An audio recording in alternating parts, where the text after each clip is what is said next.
Krishna Krishna, Hare Hare, Hare Rama, Hare Rama, Rama Rama, Hare Hare.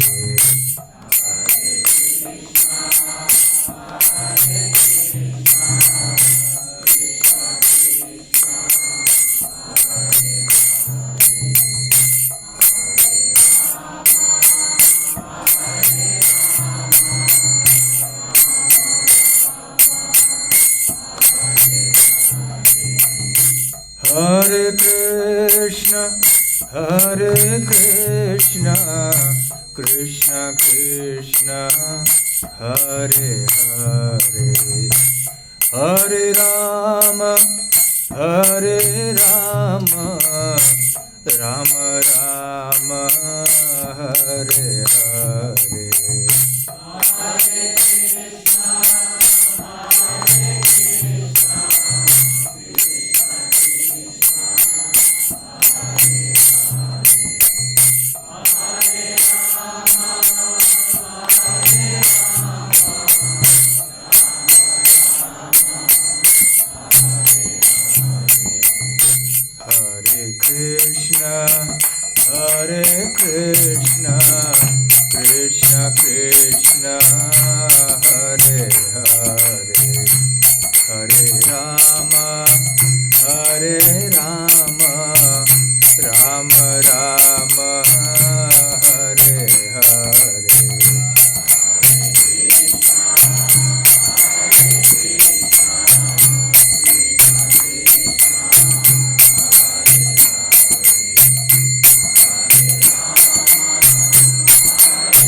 Krishna Krishna, Hare Hare, Hare Rama,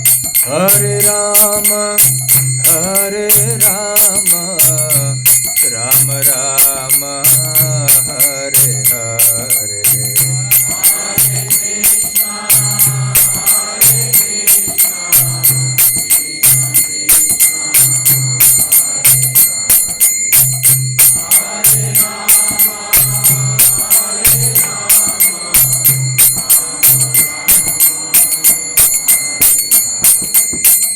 Hare Krishna, Krishna Krishna, Hare Hare, Hare Rama, Rama Rama, Hare Hare.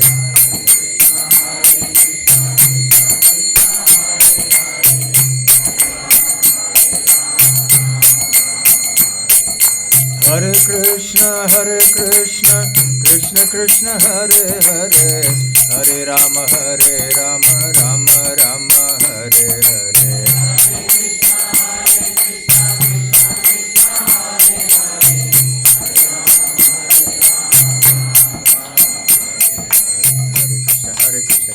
Hare Hare, Hare Rama, Ram Ram, Hare Hare.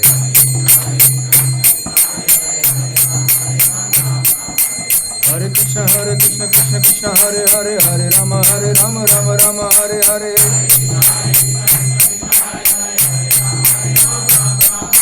Hare Krishna, Krishna Krishna, Hare Hare, Hare Rama, Rama Rama, Hare Hare.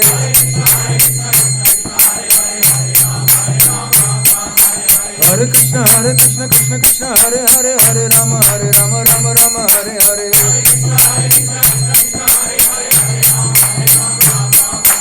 Hare Krishna, Krishna Hare Hare, Hare Rama, Rama Rama, Hare Hare.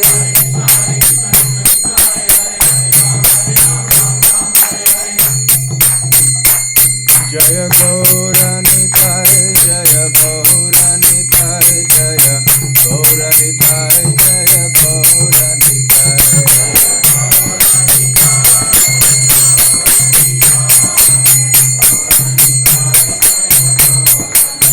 Jaya Jaya Prabhupada, Prabhupada, Jaya Jaya Prabhupada.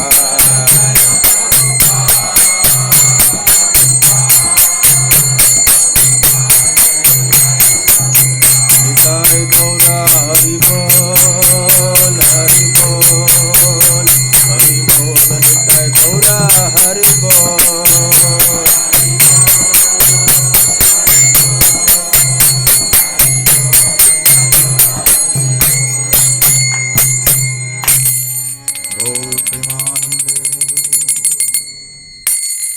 Shri Shri Gaur Nitai ki jai, Shri Shri Nitai Sachinandan ki jai, Nitai Gaur Premanande. All glories to the assembled devotees, all glories to the assembled devotees, all glories to the assembled devotees, all glories, all glories, all glories to Shri Guru and Gauranga. Om Ajnanatimmirandhasya Jnananjanashalakaya Chakshurunmilitam Yena Tasmai Shri Gurave Namaha. Shri Chaitanya Manobhishtam Sthapitam Yena Bhutale Swayam Rupa Kadamahyam Dadati Swapadantikam. Vandeham Shri Guru Shri Yutapadakamalam Shri Gurun Vaishnavamscha Shri Rupam Sagrajatam Sahagana Raghunathanvitam Tam Sajivam Sadvaitam Savadhutam Parijana Sahitam Krishna Chaitanya Devam Shri Radha Krishna Padang Sahagana Lalita Shri Vishakhanvitamscha.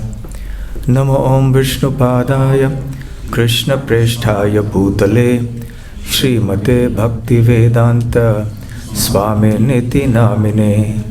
Namaste Saraswate Deve Gauravani Pracharine Nirvishesha Shunyavadi Paschatya Desha Tarine.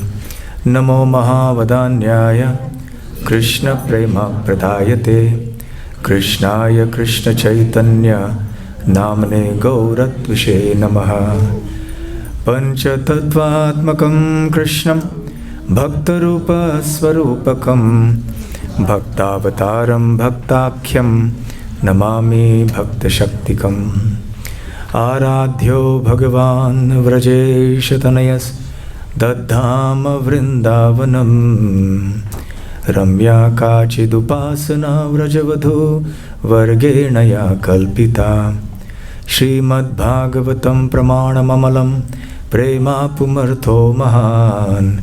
Shri Chaitanya Mahaprabhor Matamidam Tatradara Na Paraha. He Krishna Karuna Sindho Dinabandho Jagatpate Gopesha Gopika Kanta Radha Kanta Namostute. Tapta Kanchana Gaurangi Radhe Vrindavaneshwari Vrishabhanu Sute Devi Pranamami Hari Priye. Jai Shri Krishna Chaitanya Prabhu Nityananda Shri Advaita Gadadhar Shivasadi Gaura Bhakta Vrinda. Hare Krishna Krishna Krishna Hare Hare Hare Rama Rama Rama Hare Hare. Hare Krishna. Can all of you hear at the back? Okay. A very warm welcome to everyone for this Sunday feast program. I am very happy to be here in your midst this evening. It is always a pleasure to be back here in Perth, especially when the weather warms up a little bit and it is not as windy. It is such a wonderful experience to come together as devotees to chant about the Supreme Lord Krishna, to hear about Him, speak about Him, to sing about Him, to see His beautiful forms in the temple. It's a wonderful life. Today I was requested to speak on the topic, what is the purpose of a temple? I leave that to you for a moment to reflect on it. What is the purpose of a temple? A genuine temple, a real temple. Let's reflect on that. And one can begin answering this question with a cheeky answer. If the question is why go to a temple, the answer is why not? We go to so many places, so why not go to a temple also? Sometimes people say, God is everywhere. Since He is everywhere, there is no need to go to the temple to see Him. Have you heard that argument? Yes. Many people make that argument. Since God is everywhere, there is no need to go to the temple. And it is indeed a fact that God is everywhere. And to the degree that He is everywhere, probably the people making such statements may not be aware of how actually He is everywhere.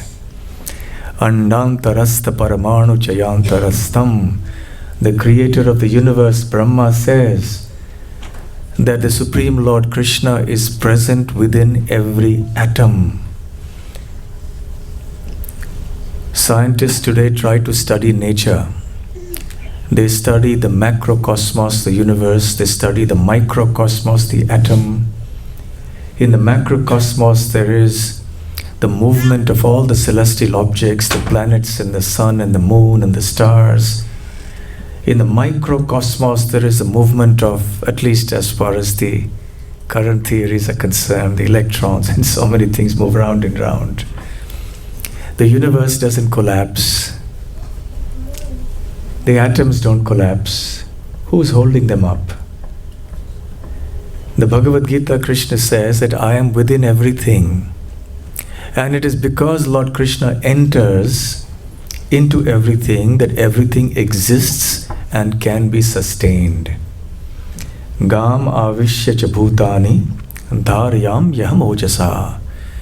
I enter into every planet, and by my Shakti, by my energy, they stay in their respective orbits. So whether it is the atom, whether it is the planet, whether it is the entire universe, everything is pervaded directly and indirectly by the Supreme Lord. There is nowhere where the Lord doesn't exist. I remember a little story that I heard in childhood. In the old days, the students used to go to the Gurukul, the school which used to be in an ashram, like a monastery in the forest. And the teacher and his wife would look after the children like their own children.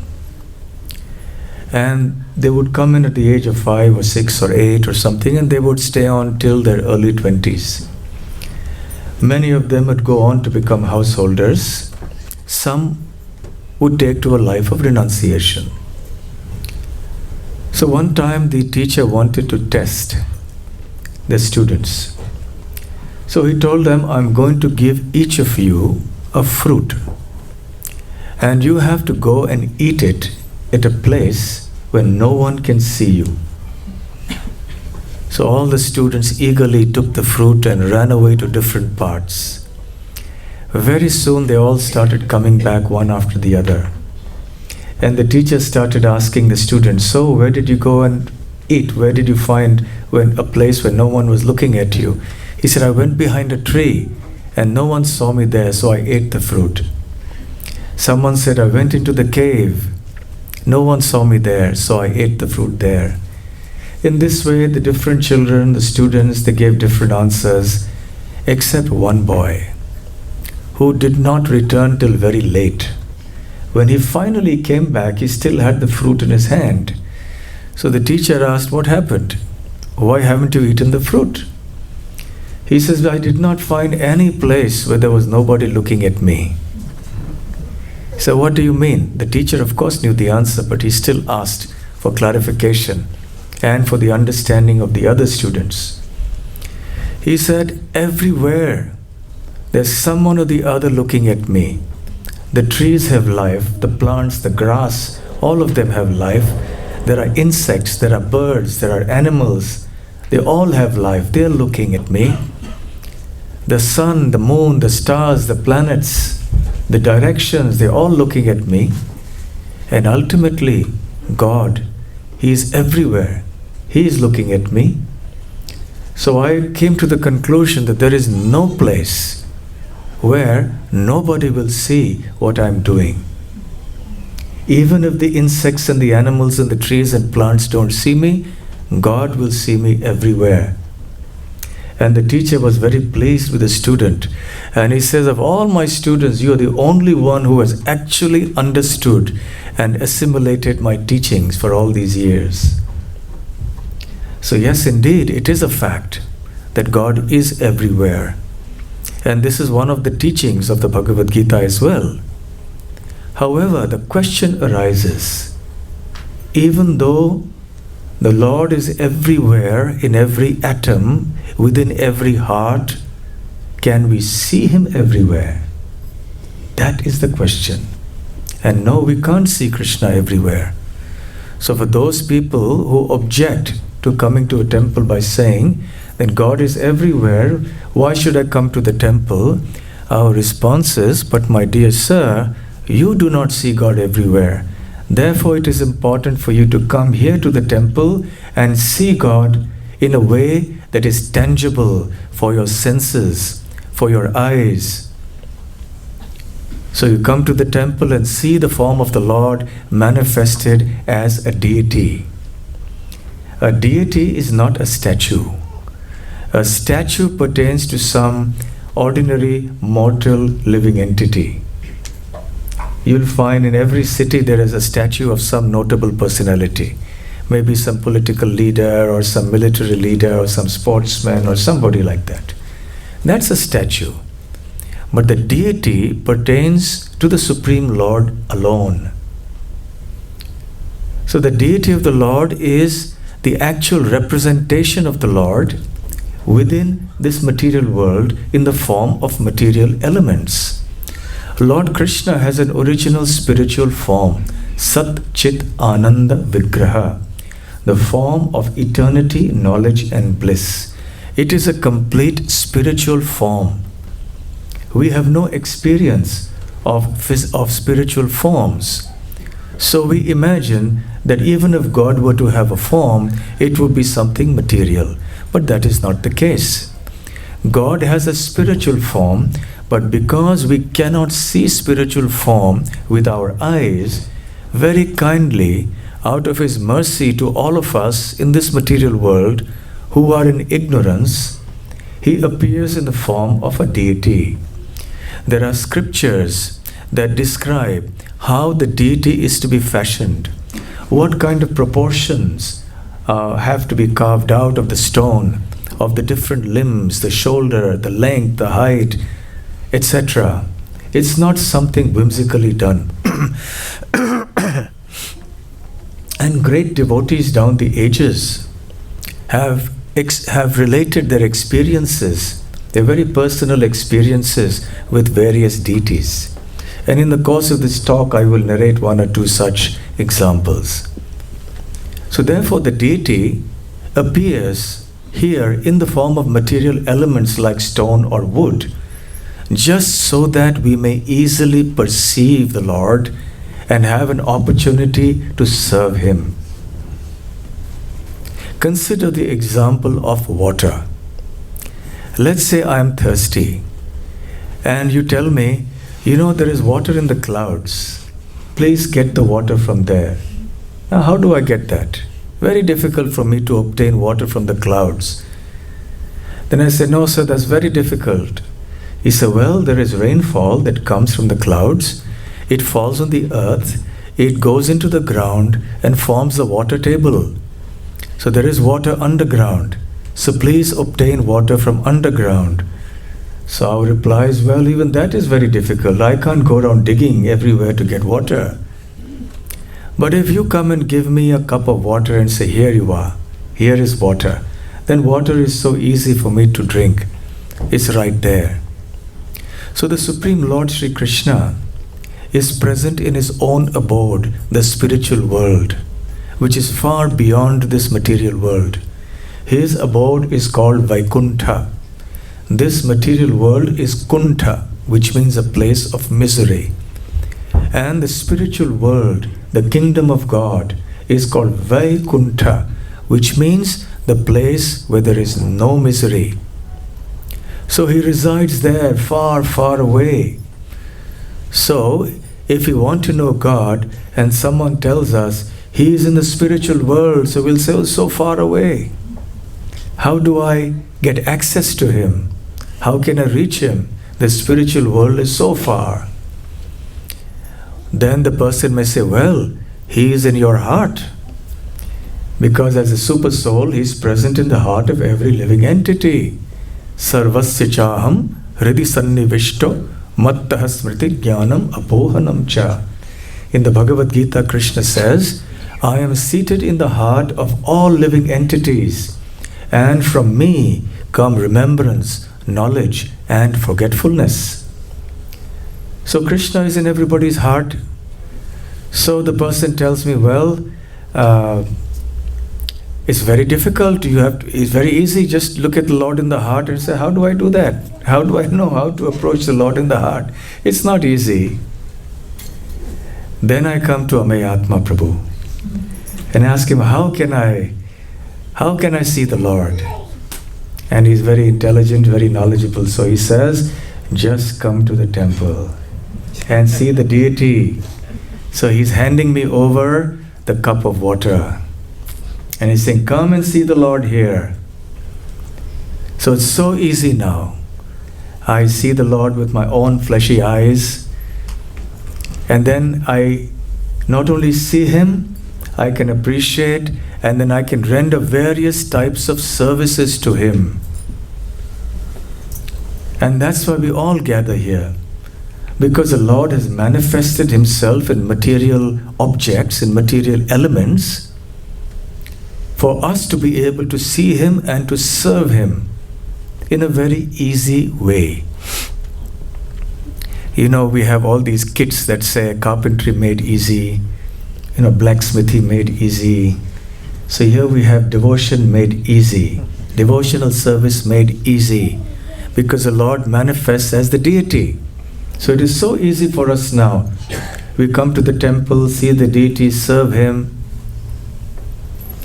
In the scripture called the Srimad Bhagavatam, it is mentioned that the deity can be made out of 8 substances of the material world. How many of you know these items? Can you mention them one by one? First one? Wood. Stone. Gold. Not specifically, but metal. Soil. Mud. So let's start from the beginning. What was the first one? Wood. Then stone, metal, mud or clay. Then mind. Very nice. We've got 5, 3 to go. Marble is stone. Paint. Excellent. 7. 6. Yeah, so which is the 7th? Sand. Very nice. And 8. Cotton. No, jewels. Priceless jewels. So these are the 8 substances of which the deities can be made. The famous deities at Jagannath Puri, for example, are made of wood. They're called Daru Brahma. Daru means wood. Brahma means the absolute truth. So the absolute truth will manifest in wood. And here we have deities that are both made in metal. The smaller deities are made of metal, and the other deities are made of wood. So we have deities of metal and deities of wood. So we have in many ancient temples deities made of stone. We have deities made of marble in the more recent temples. But what's interesting in this is that the deity can also be made in the mind. Very interesting. The other 7 are easy to understand. They're all tangible physical objects. But what about the mind? And this is the beauty of it. That when you think of the form of the Supreme Lord in your mind, we must understand that the Lord is manifested in your mind. There is a famous Puranic story which is narrated by Rupa Goswami in the Nectar of Devotion. One time there was a priest, there was a poor Brahmana, and he was very devoted to the Lord. He had so many desires to serve the Lord, but because he was very poor and he did not live near any temple, so he had no facility. He could not make his own temple. So he was thinking, what should I do? So he went to the bank of the river where he usually went, and he sat down under a tree and began to meditate on the beautiful form of Lord Krishna. And he imagined him standing in his threefold bending posture, playing the flute. And he began to serve him in various ways. He said, I must cook some wonderful meal for him. I must dress him. I must decorate him. So therefore he got the waters from all the holy rivers in the universe, not physically but in his mind. So he was meditating in his mind on the Kaveri, the Godavari, the Narmada, Ganga, Yamuna, and in his mind he was going to all those rivers and getting all the water from there in pots, and he was bathing the form of the Lord with that. And then he started dressing the Lord. He had no money, but what's the problem in meditating about it? So he got the finest silken cloth. He tailored it, he stitched it so wonderfully so it would fit the Lord's form. He decorated it with all sorts of embroidery and jewelry and diamonds and gold and everything. And he was decorating to his heart's content. Meanwhile, he also had to prepare some food. He was also making other arrangements. He got all the delicious vegetables and fruits and other items, all the ingredients necessary for making a fabulous meal. In his mind, he was doing all this, please remember. And he was gathering all the best quality items and then cooking. He was taking his time to cook a wonderful meal. And one of the items he was cooking was sweet rice, kheer, payasam. And as he was cooking, heating the milk, he thought he should check whether the milk was hot enough. So he touched the milk with his finger, and the milk was really hot. It was burning. And as he was meditating, thinking about this milk, and in his meditation, he touched the milk, and his finger got burnt. And at that point, his meditation broke. And he came to external consciousness and saw that his actual physical finger was burnt. So Rupa Goswami narrates this little story, which is a true story, to illustrate how the Lord is absolute and the devotional service of the Lord is absolute, and therefore it is indeed possible for us to worship the Lord even in one's mind.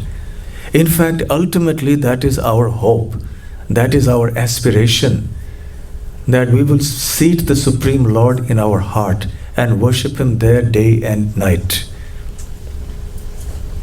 But the question is, that state is possible. Is that possible for us now in our current stage of spiritual development? This is meant for those who are very, very advanced devotees of the Lord, who can constantly meditate on such devotional service within their mind. They don't have to be physically active even if somehow or the other the situation emerges like that. I know of some devotees who are disabled for some reason.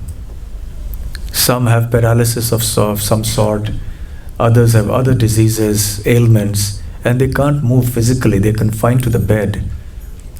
But they're not complaining. They're not finding fault with God. I'm a devotee, my dear Lord, why have you done this to me?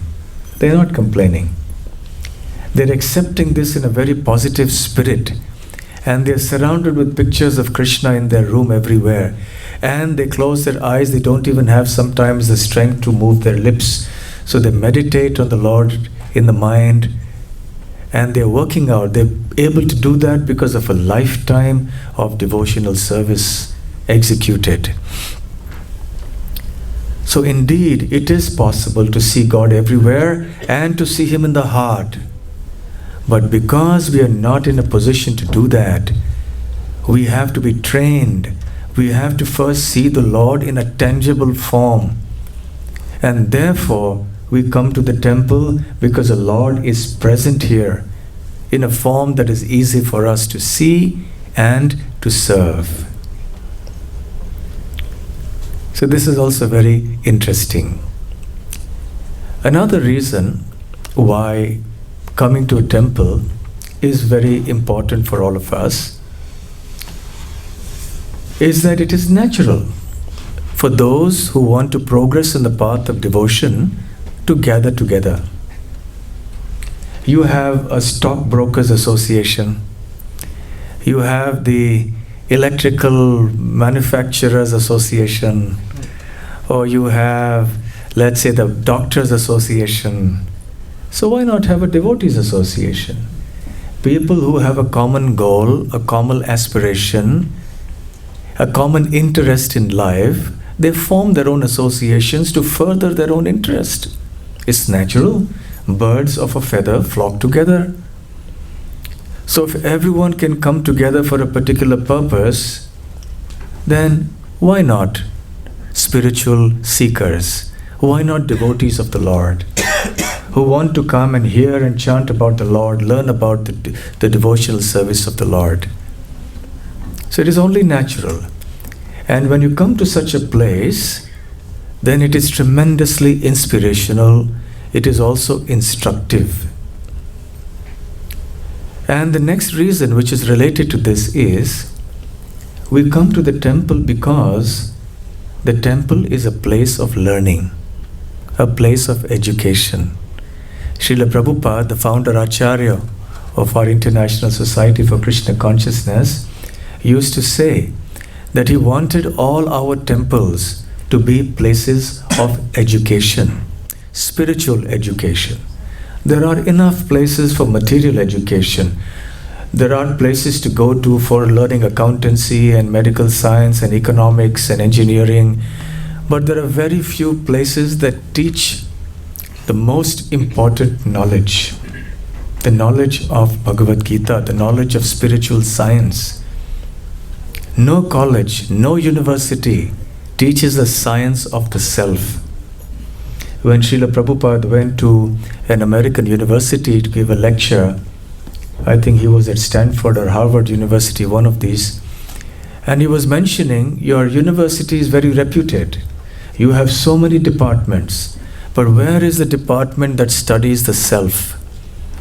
Where is that department that teaches the students the science of self-realization, which is the most important topic for us to learn? So he did not say that we should not learn accountancy or medicine or engineering. But what he said is that you must learn spiritual science. Whatever may be the other subjects you teach or you don't teach. But this science is the most important science because it teaches us the most fundamental knowledge. It answers the most important questions in our life. Who am I? What is the purpose of my existence in this world?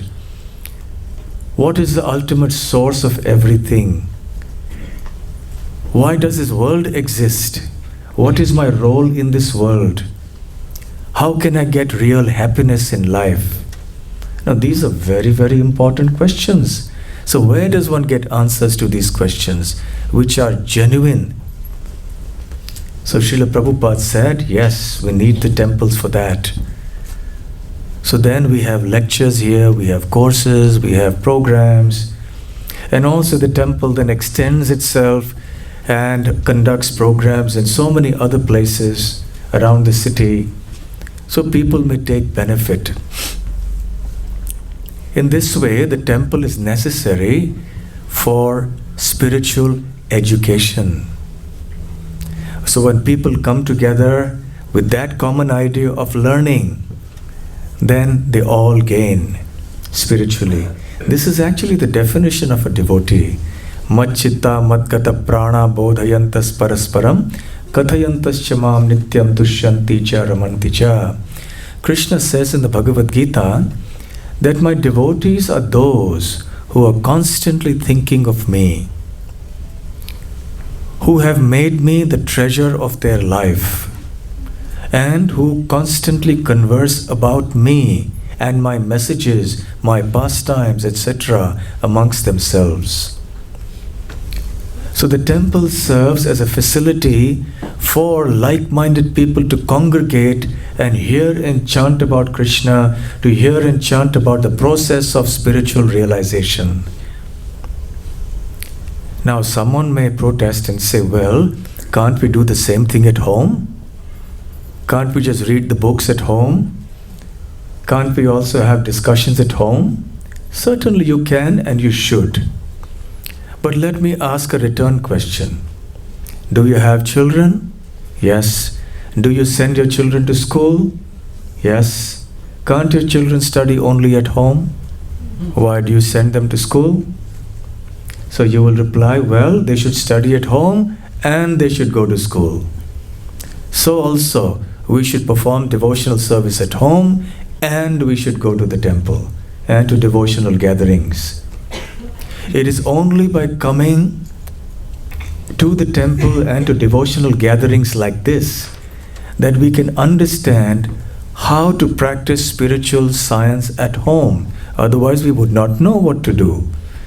Just as it is only a child who comes to the school and who learns the subjects in school who can then go back home and do homework, etc. at home.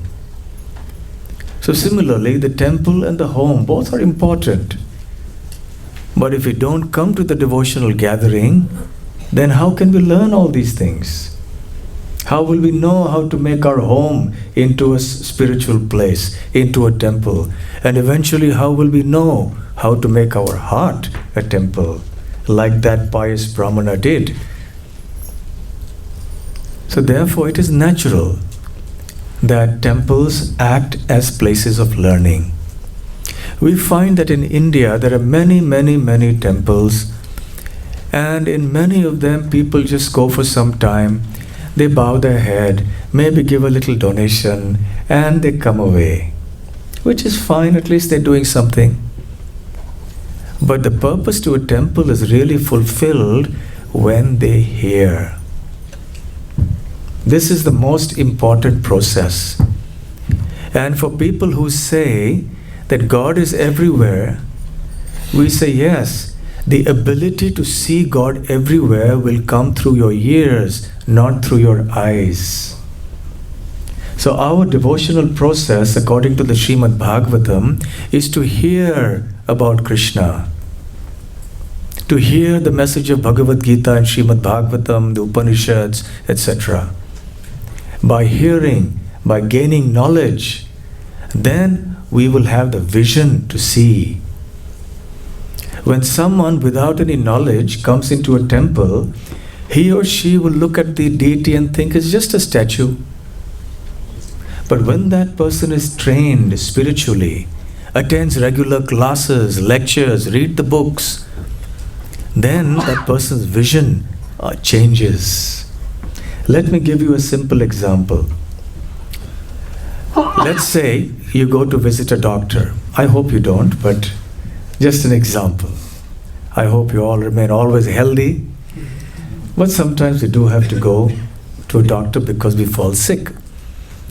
And the doctor says, get your blood examined and an X-ray done, and bring the blood test report and the X-ray report.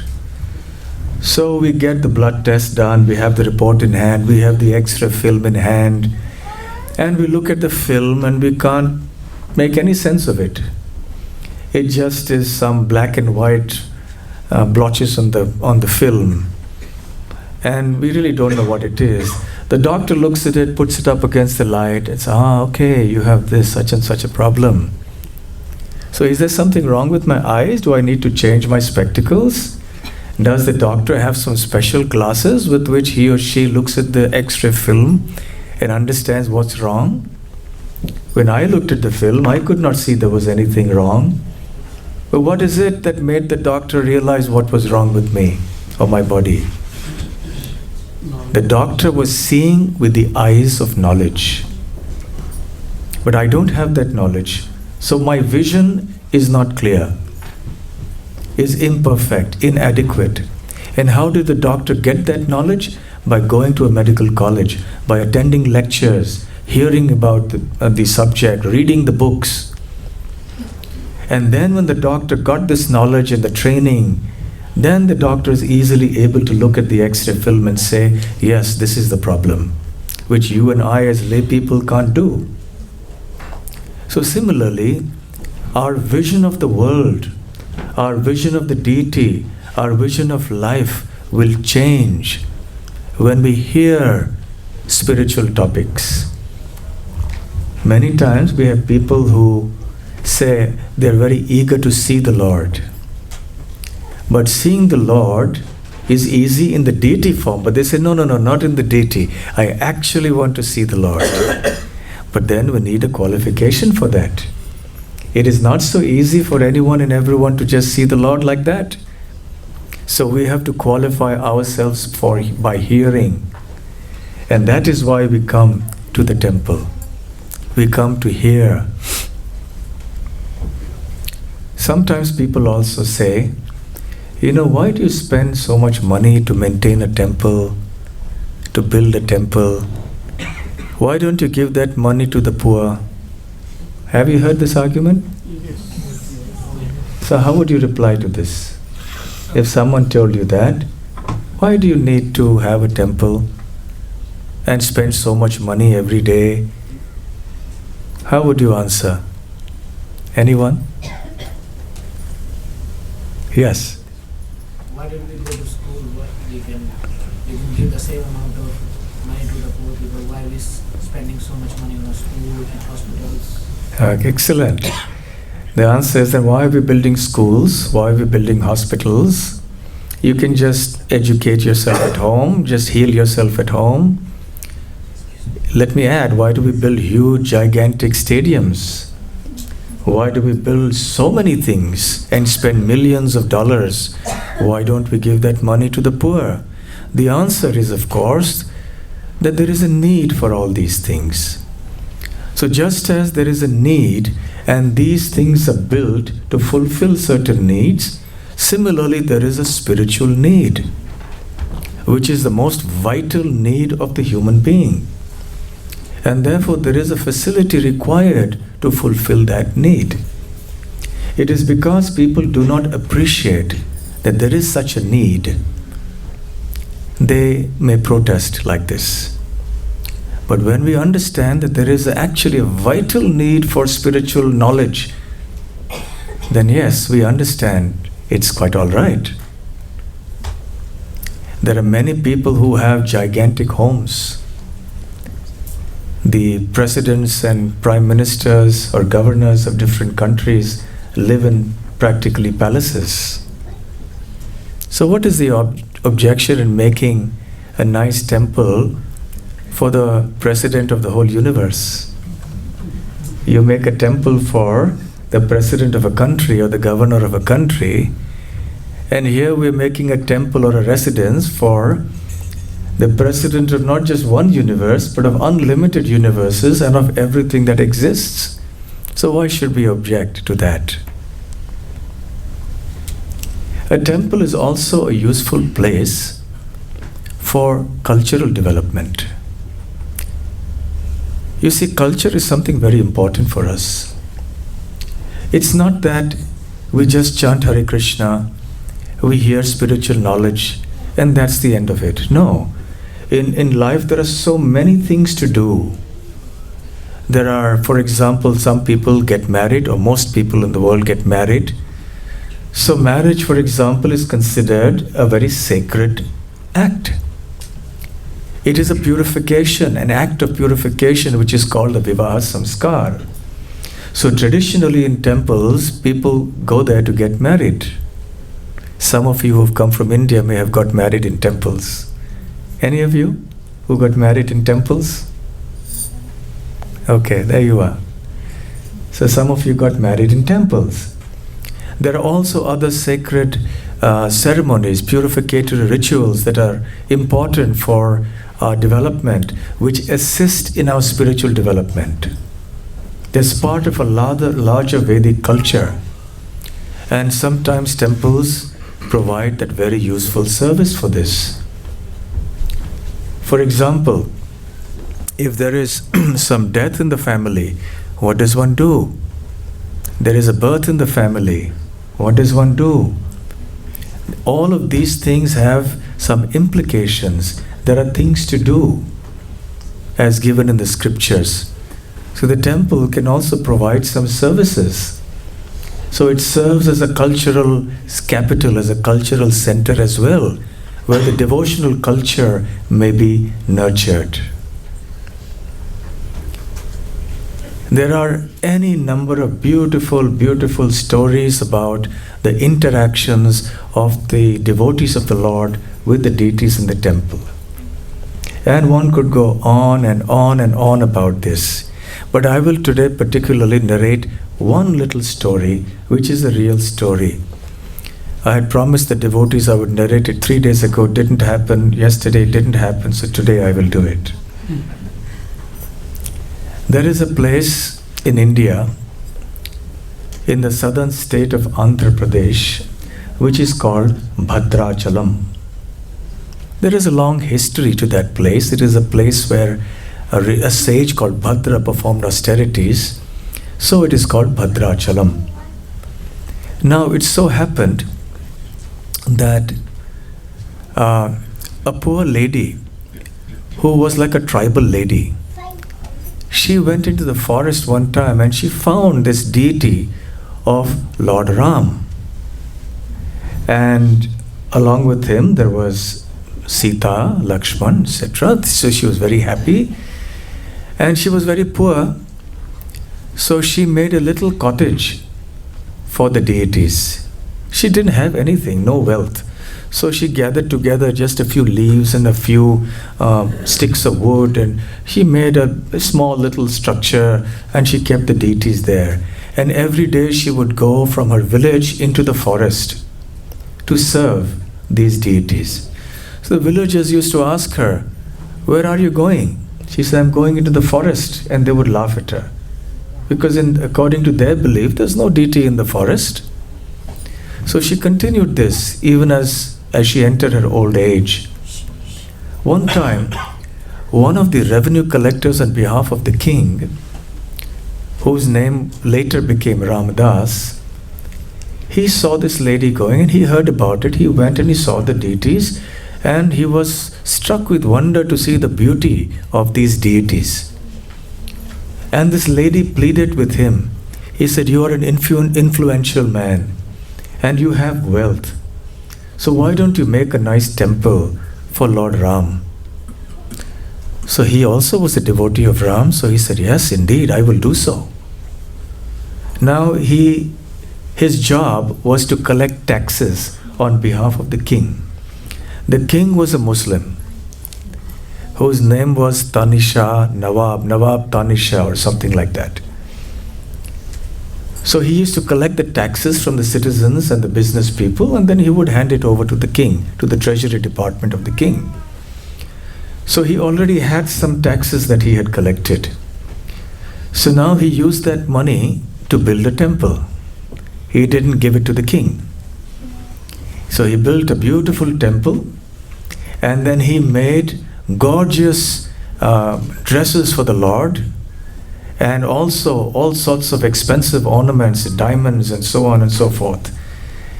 And the Lord was splendidly decorated and the temple was opened. It was a magnificent sight. Meanwhile, the tax money hadn't come into the coffers. So Nawab Tanisha was enraged. So he called his tax collector, Ramadas. He got the name Ramadas later. He said, "What happened to the money?" So he was making some excuses. He said, "Anyway, I'm putting you in jail, and you will remain in jail till such time as you return this money." Now, poor Ramadas, what could he do? He had no money left. So he was put into the jail. And every day, by the king's order, he was beaten, because the king wanted to recover the money quickly. So every day the soldiers would beat him with the hope that he would finally reveal to them that there was some money somewhere and he would return it. But because he didn't have any money left, he couldn't give it. So then, after several days of beating like this, he prayed to the Lord. And the next day, actually, after this went on for a long time, the next day when the money didn't come, the king said, I'm going to execute you. I'm going to have you killed. So the previous evening, Ram Das was desperate. So he composed some beautiful songs, some devotional poetry. And he began to sing with fervent devotion. He was angry at Lord Ram. So he was admonishing Lord Ram. He said, Ram, just see what I've done for you. I've built a temple. Who financed this temple? Did your father Dashrath Maharaj give you the money? No, I brought the money. And look at this gorgeous diamond belt that you're wearing. Did you receive it in dowry at the time of your wedding? No, I made it for you. And look at the nice bangles that your consort Sita Devi is wearing. Do you think you arranged it somewhere from the taxes of your citizens? No, I gave it to you. And he went on and he went on enumerating all that he had done. Of course, mind you, a devotee generally doesn't do that, but this is because he was such an advanced devotee, he could be on that platform where he could speak to the Lord like that and actually reprimand him. So I've done all these things for you, and look what you've done to me. What's the reward I get for doing all this for you? I get put in jail and I get beaten every day. So then Ram heard this and he was thinking, oh, my poor devotee, he's suffering and tomorrow he's going to be executed. So I better do something about it. So that night a miraculous thing happened. As Nawab Tanisha was lying in his bed, suddenly two people came right near his bed and he awoke with a start. Who are you? How come you're right here in my bedroom? And what do you want? So they said, and they looked very tall, well-built, handsome, very divine. And they said, my name is Ramoji and this is Lakshmoji. So who are you? He said, we are representatives of your tax collector, your revenue officer, and we have come to return all the money to you. And we will give it back with interest and extra money. So please release the revenue officer. And then they disappeared. In the morning when the Nawab woke up with a start, he remembered that dream. And he thought, was it a dream? Was it for real? And then he saw that that wealth, the gold coins and everything was still there. Then he realized that this was not a dream, it had actually happened. So he immediately called for his servants and said, quickly go and stop the hanging of this Ramdas. And he ran to Ramdas himself and he fell at his feet and he said, please forgive me, I have committed a very big offense against you. So Ramdas was surprised. He said, what happened? Why the sudden change of heart? He said, because your two men came yesterday and they returned all the money. My men? I don't have any men. What were their names? And what did they look like? He first described them. And then he said, the names are Ramoji and Lakshmoji. And when he described them and he saw this, then Ramdas fell to the ground with a swoon. And he said, how fortunate you are, O Nawab. You actually had darshan of the Lord. And after he was released, Ramdas was still angry. This time he composed another song. My dear Lord, after all that I have suffered for you, I have endured all these days of imprisonment and torture, And at the end, you come and give darshan not to me, but to the Muslim king.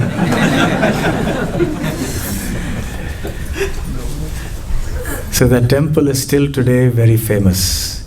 It's called the Temple of Bhadrachalam, Ramadas. I think Sitaram Prabhu is from that area, nearby that area, isn't it? So you must have heard this story from your childhood. So this is the wonderful thing about tales of famous temples, famous deities, famous devotees. So it is very nourishing for our devotional creeper. Very a source of great happiness to devotees to hear such things. Of course, we are not happy to hear of the torture of Ramdas, but there are many lessons to learn. So in this way, there are many, many wonderful pastimes of how the deities have reciprocated with the devotion of the devotees of the Lord. So this is not a statue, as I started out by saying, they are actually directly the Supreme Lord. And to the degree that we have faith in our hearts, they will reciprocate with us accordingly.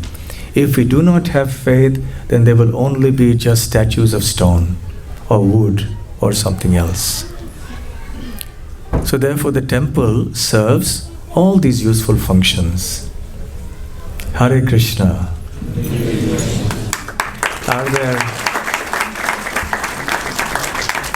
Are there any questions? Yes. In some religions, they're against the idea of deities. They call it idol worship. You have to be a little loud, please. Why is it in some religions there are deities, but in other religions they call it idol worship and they're against the idea of deities? Okay, your question is, why is it that in some religions there is the idea of deity worship, but in some other religions they don't believe it and they believe in it and they call it idol worship? Yes? Of course, for us, we don't consider this an idol or a statue, but it is a deity. Actually speaking, if you look at all the scriptures, there is no verse in any of the scriptures that actually openly declares that the Lord does not have a form. If you look at the Bible, you talk of the Lord who art in heaven and all his associates, and you talk of so many things about the eyes of the Lord, the hand of the Lord.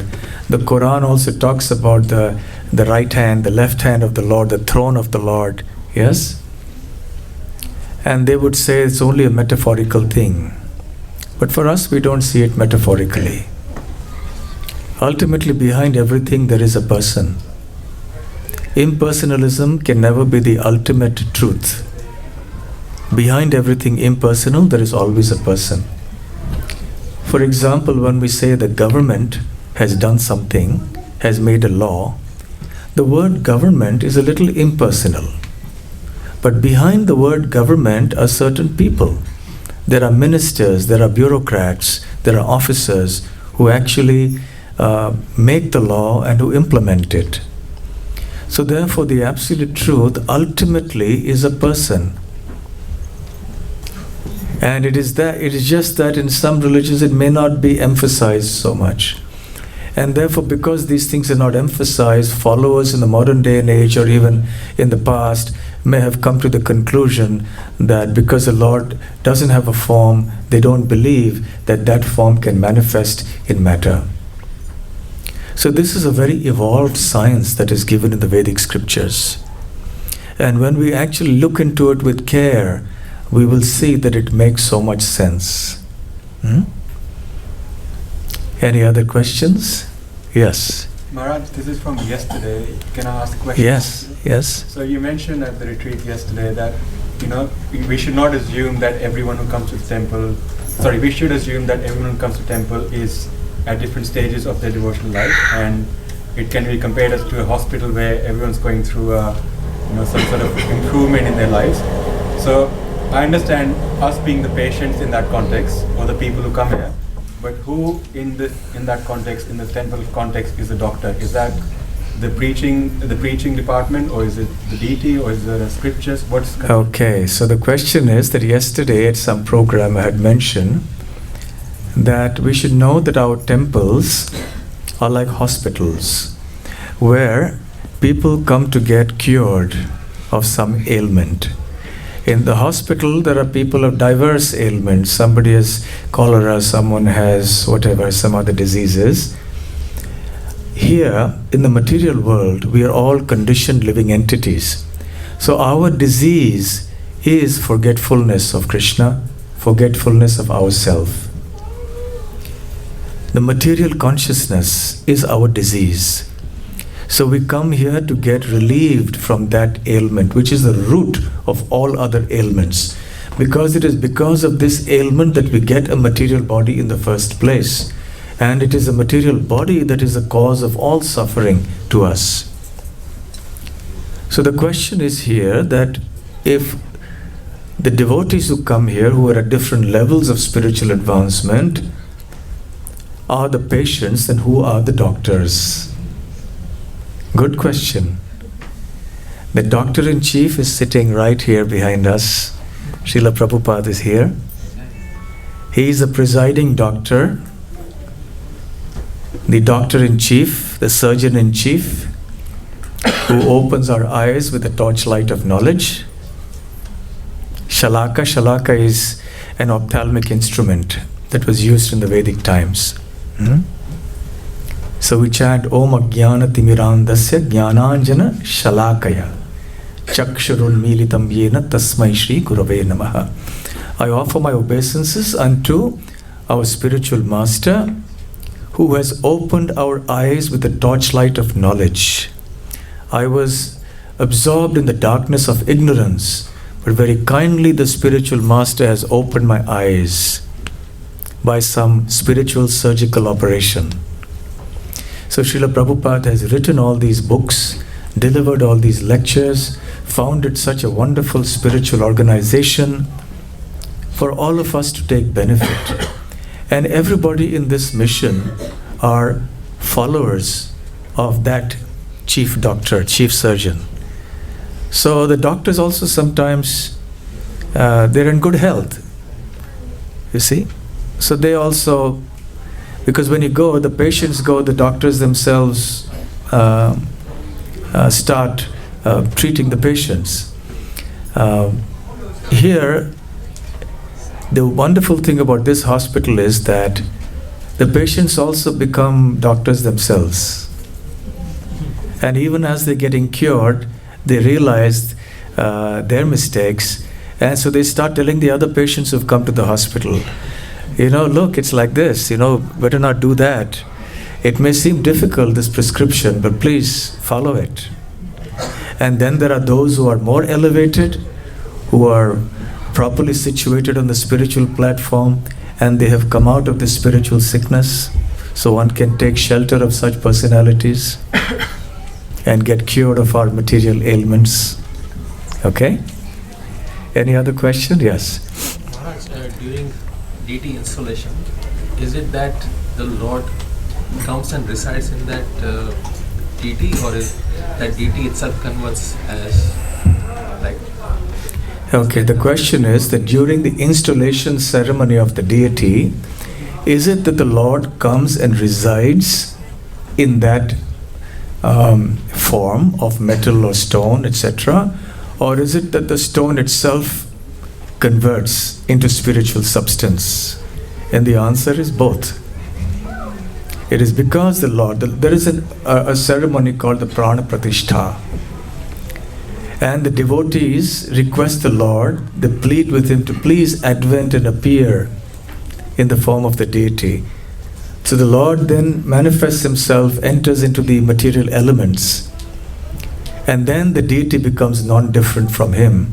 Then the deity becomes spiritual substance. So both are correct. The Lord enters and the deity also becomes spiritual substance. So does he, just a continuation, right? So does God ever leave that form?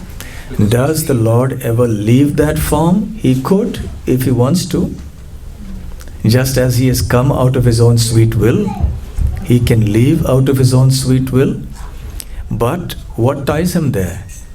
What ties him is the devotion of the devotees. You would never like to leave a place where you feel loved. So why would the Lord leave when there are so many loving devotees serving him? Right? Okay? I'm asking in the context that in the story of Madhavendra Puri, we see Gopal comes in his dream and says, I've been hiding here. I mean, somebody has put me up so many years. Please get me out and reinstall me. So in that case, was Gopal still there or had he left? Okay, the question is about a very famous pastime in which one deity of Krishna, Gopal, was hidden in the bushes because there were some invaders who were coming, and he appeared in the dream of a great devotee called Madhavendra Puri and told him, I've been hiding in these bushes for a long time and my body is burning, so please take me out. So was the Gopal still there? Yes, he was there. That's how he appeared. He was waiting for Madhavendra Puri to come and then to serve him on Govardhan Hill. Yes. Prabhuji, Dayanand Saraswati, who founded the Arya Samaj, he said once he saw the rat was actually, a mouse was going around that deity, and deity couldn't do anything. Similarly, we see some earthquake comes or some nasty thing happens in a temple, and still the deity doesn't take any action. So when we see the Pran Pratishtha done, so isn't that some kind of reaction should come from deity as well? Or? So that's where they made Okay. the belief form. The question is that there was one personality in India who didn't believe in deity worship. He was a sannyasi, but he was not from a devotional bent of mind. One time he saw a rat going around the deity, and the deity didn't do anything to prevent the rat from coming on the altar. So this person felt that if the deity can't even do that, then how come the deity is omnipotent? How come he's all-powerful? How come he's the Lord? Yes? So this is the actually many people make similar objections. It's a big topic, but I'll just answer it very briefly. You see, the Lord appears in this world for many purposes. He has an avatar, and each avatar has a purpose. Lord Ram advented for a certain purpose. Matsya avatar, the incarnation of a fish, happened for a purpose. As a tortoise, happened for a purpose. Similarly, the deity, the Lord manifests as the deity form for a purpose. Who does he appear for? He appears for his devotees.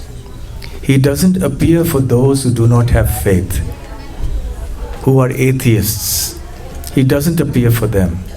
The purpose of the deity is not to manifest his omnipotence, to show how strong he is.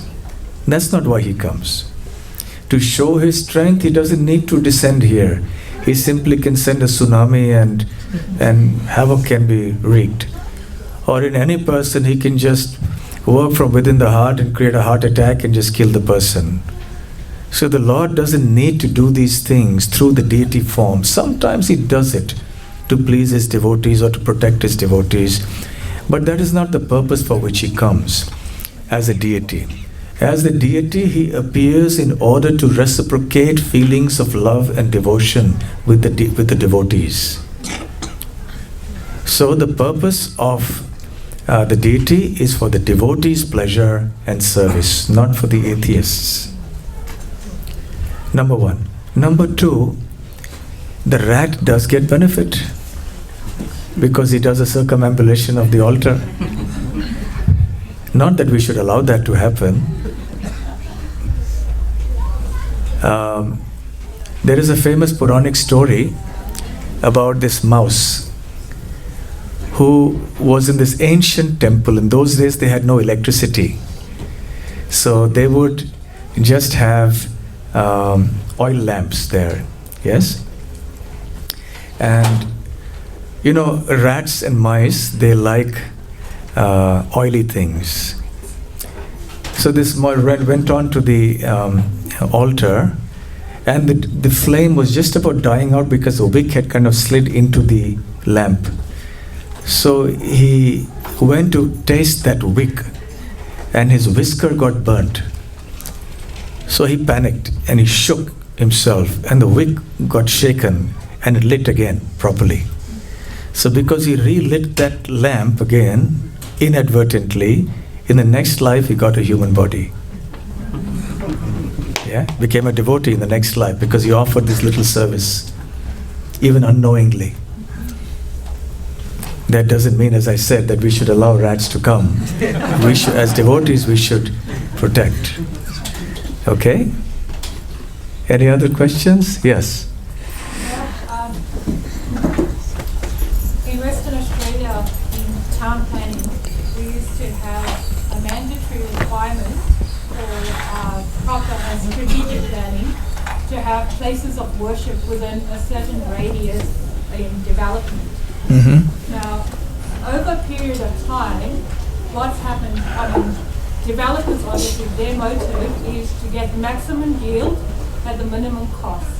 And over a period of time, places of worship has been somewhat fallen away as a requirement by any means. It is usually in the town planning requirement as something that may or may not happen. Like you have aged facilities, places of education that are requirements. So my question is this a requirement falling away because there are more atheists or non-believers or not enough? Why is this happening? Why is it that places of worship is not considered as important as it once did? By the government, you mean? You mean by the government? Well, it's actually people because of communities had a call for it. Okay. So your question is that why is it that in the modern times people in general seem to be giving lesser importance to places of worship than they did in the past? And earlier you always had some areas earmarked for worship, places of worship, and people understood the importance of that. But nowadays we find this happening very infrequently. So why is that? That's the question. Yes? And that is because the people have become more and more materialistic, and because there has been insufficient and inadequate dissemination of genuine spiritual knowledge. Partly also because in the name of religion, many bad things have happened. So therefore people have become disillusioned with religion in general, and they've gone away from this process. So the fault lies with the practitioners of religion who have not understood the essential spiritual part of their religion, who only deal with the superficial bodily aspects of it, and they teach it in a manner of imposition rather than education and inspiration. There is no real genuine knowledge being given to people, so it is natural that people fall away. And there is a need therefore for this spiritual revolution to happen, for us to disseminate this knowledge of the holy scriptures like the Bhagavad Gita more and more. Then you will find renewed vigor coming back to the spiritual revolution. Okay? So I think we should stop here now. Yes? Okay. So thank you very much for your very patient attention.